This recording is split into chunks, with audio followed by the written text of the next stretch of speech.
देखिए फिर एक बार बिहार सरकार की भद पिट गई। नगर निकाय चुनाव में अति पिछड़ों के आरक्षण के मुद्दे पर भी इसी प्रकार सरकार की पिटाई हुई थी, भद पिटी थी और अंत में सरकार को पीछे हटना पड़ा था। और आज तक अति पिछड़ा आयोग की रिपोर्ट को सरकार पब्लिक नहीं कर पाई।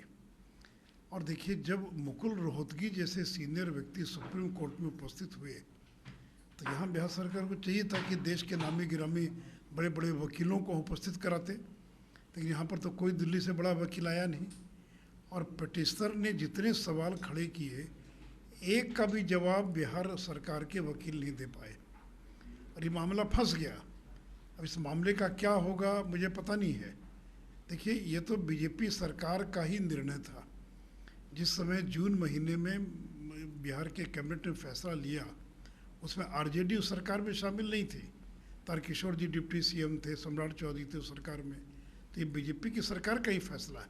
फिर उसके बाद हम लोग तो अलग हो गए। तो जिस तरह से इन्होंने ये जातीय गणना के काम को करवाया है, और इसलिए जो भी सवाल उठे सुप्रीम कोर्ट हाईकोर्ट के अंदर, एक का भी जवाब नहीं दे पाए। तो आज अगर हाईकोर्ट ने अगर अंतरिम स्थगन आदेश दिया है तो इसके लिए पूरे तौर पर नीतीश कुमार और बिहार की सरकार जिम्मेवार है। अब देखिए, नीतीश कुमार को पिछड़ों से कोई मतलब नहीं है। ये पिछड़ा विरोधी चेहरा इनका बेनकाब हो गया। अब इनको लगता है कि माई समीकरण है, उसी की बदौलत हमारी सरकार चल रही है और उसी की बदौलत हम बिहार में सरकार बना लेंगे। तो इनको पिछड़ों से, अति पिछड़ों से कोई मतलब नहीं रह गया।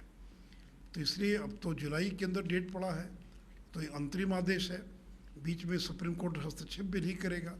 फिर क्या जुलाई में फैसला आता है, फिर उसकी अपील होगी सुप्रीम कोर्ट के अंदर। तो इसलिए मैंने पूरा जो ऑर्डर है मैंने पढ़ा है, तो इसमें जो पिटिशनर्स के द्वारा जो सवाल पैदा किए गए, किसी का भी जवाब बिहार सरकार के वकील ठीक प्रकार से नहीं दे पाए।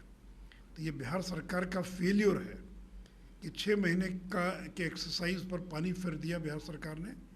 क्यों नहीं मुकुल रोहतगी अगर विपक्ष से आ सकते हैं सुप्रीम कोर्ट में, तो यहाँ क्यों नहीं दिल्ली से बड़े बड़े वकीलों को लाकर खड़ा किया गया उस मुद्दे पर जो है। तो इसलिए जिस तरह से नगर निकाय चुनाव में अति पिछड़ों के आरक्षण पर बिहार सरकार की भद पिटी थी, उसी प्रकार ये जातीय गणना के मुद्दे पर बिहार सरकार की काफ़ी बदनामी हुई है।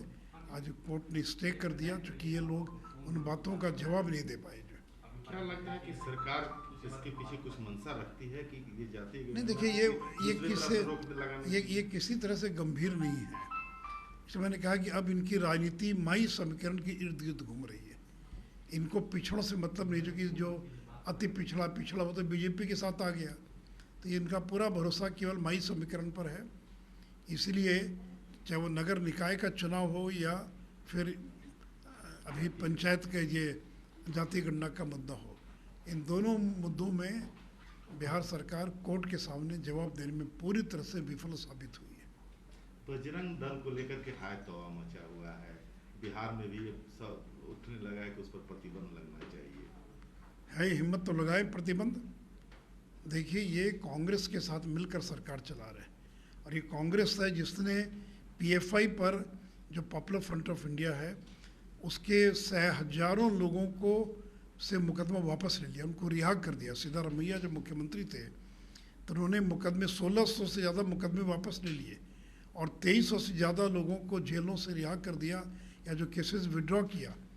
तो ये तो पॉपुलर फ्रंट ऑफ इंडिया जैसे संगठनों को प्रेशर देने वाले, और उसकी तुलना बजरंग दल से कर रहे हैं। अगर है हिम्मत कांग्रेस में या नीतीश कुमार में, उनकी पार्टी में, तो लगा कर देखें बजरंग दल पर प्रतिबंध।